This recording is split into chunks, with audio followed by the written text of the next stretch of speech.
And honestly, I think that my failures have probably been the most important things that have happened in my life because I've realized I've only learned, like genuinely learned, and the things that have genuinely made me change and grow were the things that would be deemed failures. Like that's what actually was the catalyst to push me forward. Anytime I was successful in something, I didn't really learn much from it. But there was one particular instance, and it was the very beginning of my base jumping career. I just started out. I only had just under 40 base jumps, and I still wasn't even thinking about doing it professionally, really.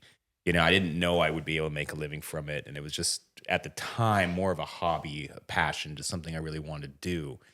And I was in South Africa. I was visiting friends, and we were jumping off a bunch of different objects, and I had a really, really bad accident. I hit a waterfall. I broke my back in 3 places, all my ribs, left foot, right knee. How do you hit the waterfall? Well, so basically I was doing a slider down jump. The waterfall is 300 feet tall. I was still very new. I didn't really have that much skill yet.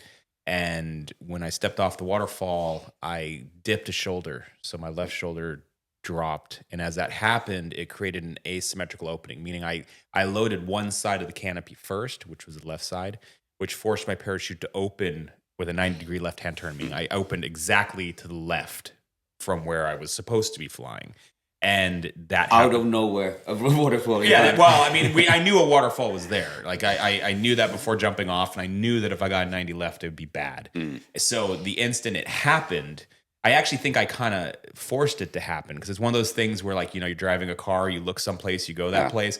I was like, don't get a 90 left, don't get 90 left, don't get 90 left, and I kind of gave myself a 90 left. And when I got it, I instantly saw the waterfall, and I instantly knew, this was the worst thing, like the worst case scenario. This was as big a failure as you could get in the base jumping environment. And, when I was in the emergency room, the doctor in the emergency room comes to me and he's like, he was telling me kind of like the laundry list of my injuries. It was after they did the MRIs and all the x-rays and stuff. And he's just like going through like how bad it is and like what it was going to take to kind of recover from it. And he said something, he's like, I bet you're never going to do that again. Which, most normal human beings would respond with, I'm not going to do that again. But I looked at him and I said, there's only 2 things in the world that would prevent me from base jumping. And he's like, what's that? And I'm like, quadriplegia or death.